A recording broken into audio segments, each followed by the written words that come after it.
This is Kirsten with Bay Area HQ. We're here at Book Passage in San Francisco to talk to Adam Richman about his new book, Straight Up Tasty. Stick around, you don't want to miss this. Hi Adam, welcome back to San Francisco. Before we get into your new book, Straight Up Tasty, can you go ahead and freestyle for us? Maybe some classic Bay Area hip hop? Some classic Bay Area hip hop, oh my gosh. People have a memory loss. They don't remember I'm the boss. You're claustrophobic when you're closing in on your men and your faculty. You're whack, you'll be out my face. You must be basing if you think that you could tackle me triumphant. I pump it, the volume increases, your meses get sliced to pieces. Now that was impressive. Homo sapien, thank you very much. Very impressive. And your love for hip hop shines through in your book. Now, hip hop's kind of like remixing away, and you kind of remix some of your recipes. Go ahead and tell us about some of your favorite ones in your book. Some of my favorite remixes. All right, I like where this one's going.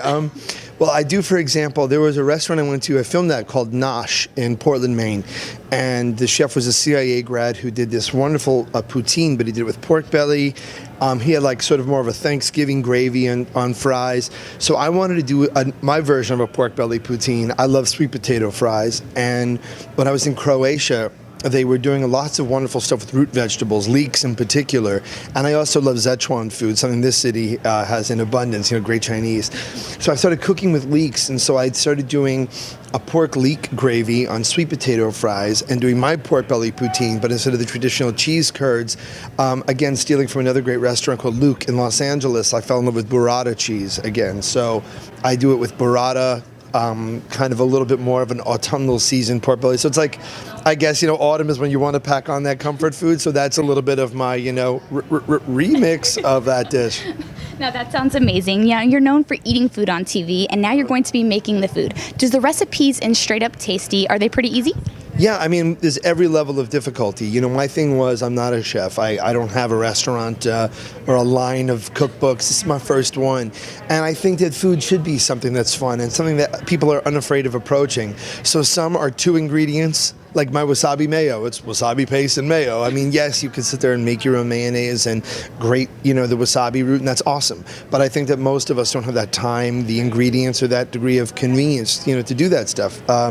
So yes, some are really, really easy. Some are a little bit more complex. But I wanted this to be about fun and flavor and about making certain flavors accessible, or maybe looking at a dish in a different way.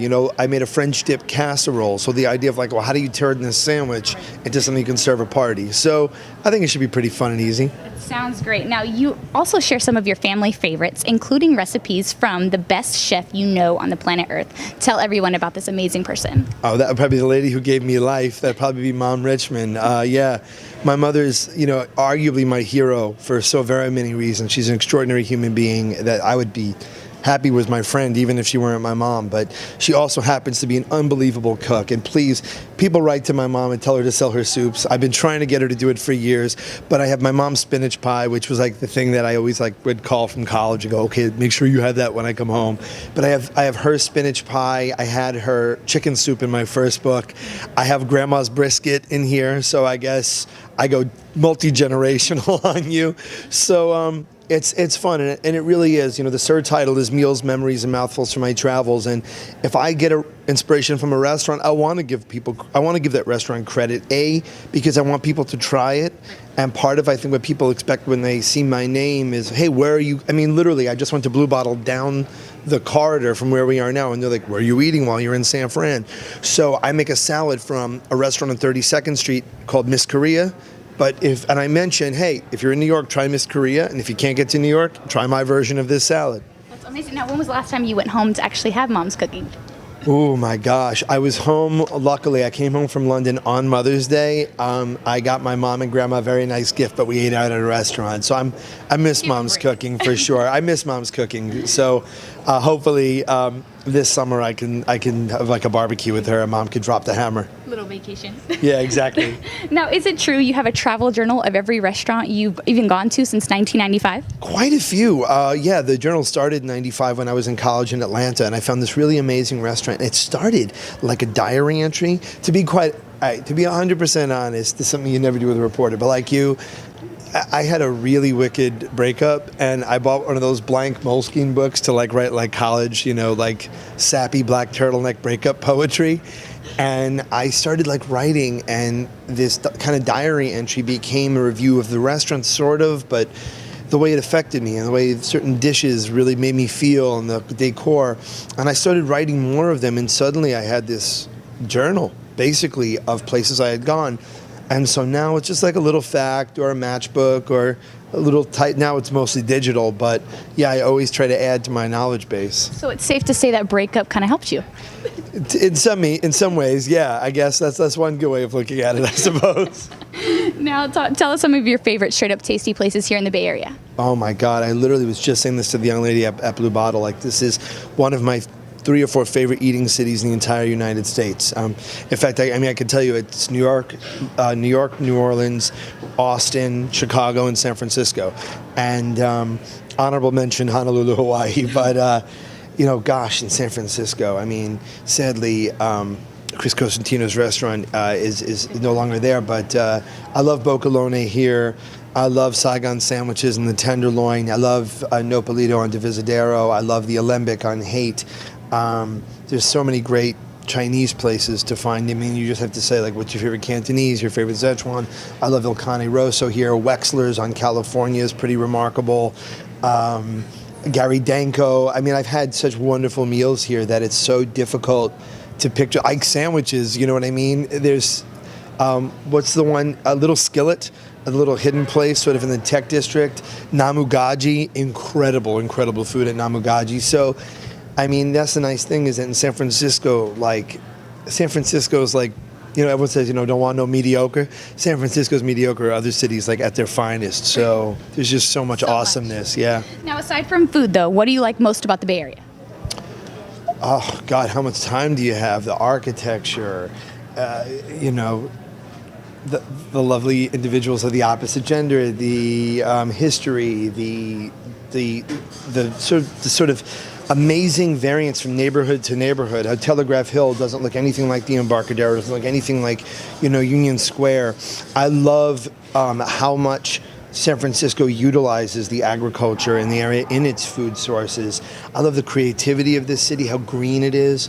I love how it is a distinctly Northern Californian city and how incredibly in touch it is with its history and how it embraces a lot of the cultures that have come here. I mean, I could go on and on. I mean, why do you think Tony Bennett left his heart in San Francisco? I mean, you watch this place at dusk and you can watch fog rolling over Alcatraz and follow a cable car up Van Ness or Larkin. It's just so beautiful. You can't go to the Palace of Fine Arts, the Presidio, and not feel something.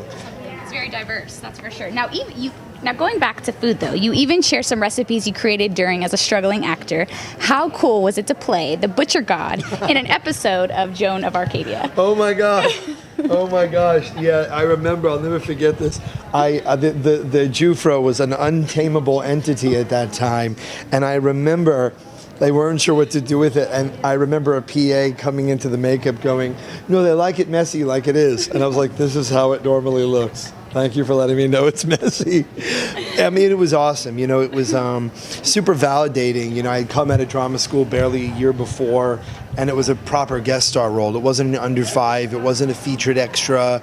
I wasn't saying, "That way, sir." And not that there's anything ignoble about that, but, it was a role. I had my scene with Joan of Arcadia. It was me and Amber Tamblyn. And for me, it was something that my family, who was sort of like, "That's what you're going to graduate school for?" It was something I could point to. Little did I know that, the inexorable tie food would have to my life. So I guess maybe it was a little bit of divine intervention, if you could pardon the pun. Now, you're no stranger to Super Bowl week and all the festivities. How excited are you that Super Bowl 50 will be here in the Bay Area? My late father, as a Dallas Cowboy fan, probably would be a little heartbroken because of Dwight Clark and his amazing catch that did the Cowboys in. But, again, for me, this is a tremendous city in terms of sports. I mean, you go down by what's now AT&T, but, you think about the great names like Willie Mays, and you look at the new great names like Tim Lincecum and how much amazing talent there is, and the World Series champion team being here, that this is a great city for sport. It's a super healthy city, super active city. So I think it has a different relationship with sports. So, I mean, I'm excited. And I think it's also a city that, Arizona, Texas. These are cities that people associate with football, largely because the university's there, but maybe Northern California not so much, maybe with the exception of Stanford. And I think that it's so cool to bring the biggest football game here. Yeah, it's going to be pretty great. You're a Niner fan? No, I'm a Miami Dolphin fan, but I've always loved Ronnie Lott with a deep, deep romantic obsession. So yes, Ronnie Lott and Tom Rathman will always have a lot of respect for me, for sure. Thanks, Adam. We'll be watching Man Finds Food, and be sure to be cooking with Straight Up Tasty. Have fun. Thank you very much. Thank you.